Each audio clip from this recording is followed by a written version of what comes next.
today's video guys, i-share ko sa inyo ang ating recipe for today. Ito ay banana pie. Ayan, kapag may ganyan kayong saging guys, huwag nyo itatapon kasi dito sa abroad hindi pa yan sira. Yung balat lang ang medyo may butlik-butlik na itim, pero okay pa yan sa loob. Ayan, as you can see, binabalatan ko siya. Ayan, okay pa siya, wala pang sira. So ayan, yan ang gagawin nating banana pie.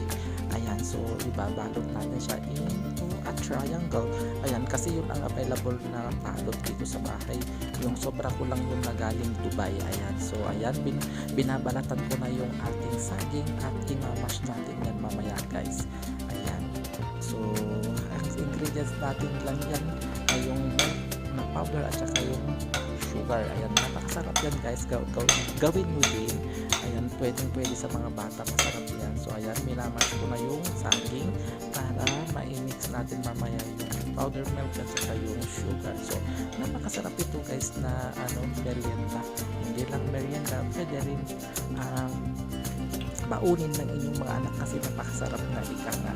Ayan, so matikuloso tayo guys pagdating sa mga nasisira sa ating mga kitchen na hindi pa pala sira sa loob. Ayan, gaya nitong banana, kasi kapag tinapon mo yan sayang, diba? So actually hindi naman ako basta-basta nagtatapon, kasi kapag ganyan na nabulok na nakikita ko, nilalagay ko sa ating garden, kasi kapag nabulok yan pwedeng pang organic fertilizer. Ayan yung ating banana. So anyway, okay pa naman.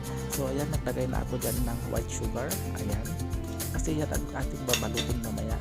And maglalagay din tayo ng milk powder. Nito yan guys, galing kay Ate Kes. Sponsor niya, bigay na sa akin. So ayan, naglagay ako dyan ng ating powder milk. So imekos-mekos natin yan. Pag namekos-mekos natin, yan ang ibabalot natin na isisilid sa pambalot mamaya na galing Dubai. Ayan, so ayan, Ate Tess, ubos ko na yung pambalot kasi sinabi mo maraming kapal yan sa akin. Pero ayan, okay na. Pinangbalot ko pa noon sa saging yan. So sinukom ng last previous na video ko. Yan pinangbalot ko kasi hindi ako makikita dito ng wrapper ng ating ginagawang lumpia, something like that, gaya na sa Pilipinas. Mahirap tumingin guys. Ayan, ganyan ang gagamitin nating pambalot guys. Yung parang yan, iba kasi yan guys, kapag ipinito mo yan parang crispy, hindi kaya yung natin, wrapper natin sa Pilipinas, pupunat. Ito hindi, crispy pa rin.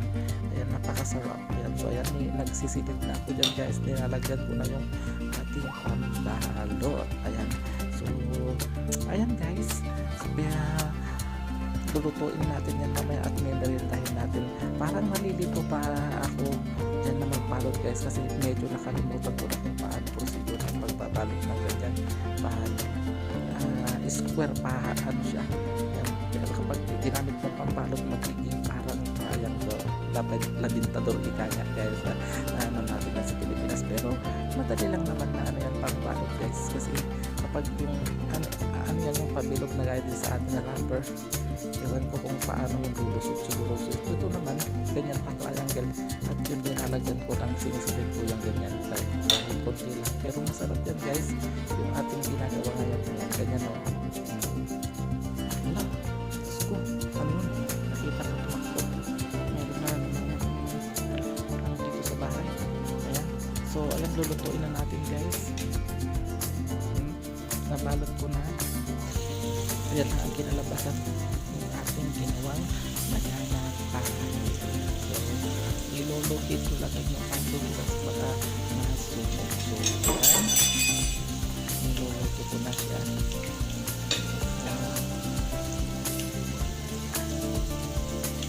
Habang nagluluto tayo dyan, kumakain ako dyan kanina. Halos paubos na yung first batch ng niluto ko, kasi ang sarap niya guys, ang sarap baunin, ang sarap din pang kain ng mga bata.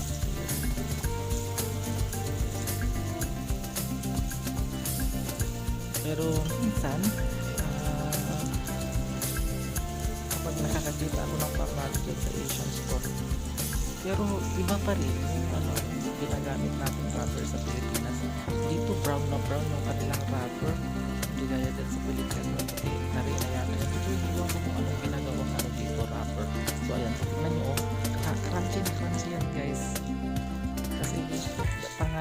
niluto ko na yan, salang ko na yan. Kinain ko yung first, yung apat na kanina kinain ko. Ang crunchy niya talaga, masarap. Ayan, as you can see.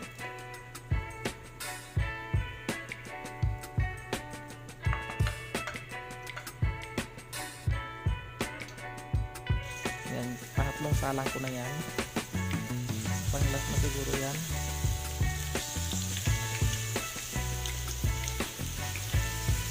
Naubos ko na kasi yung unang luto ko kanina na apat. Ayan hanggang guys, nag-plating na ako. Napakasarap guys, gayahin ninyo. Ang sarap. Ayan. Diba? Sarap ang pagkagawa, crunchy pa. Ayan. Thank you for watching. Gayahin nyo na guys, ang sarap.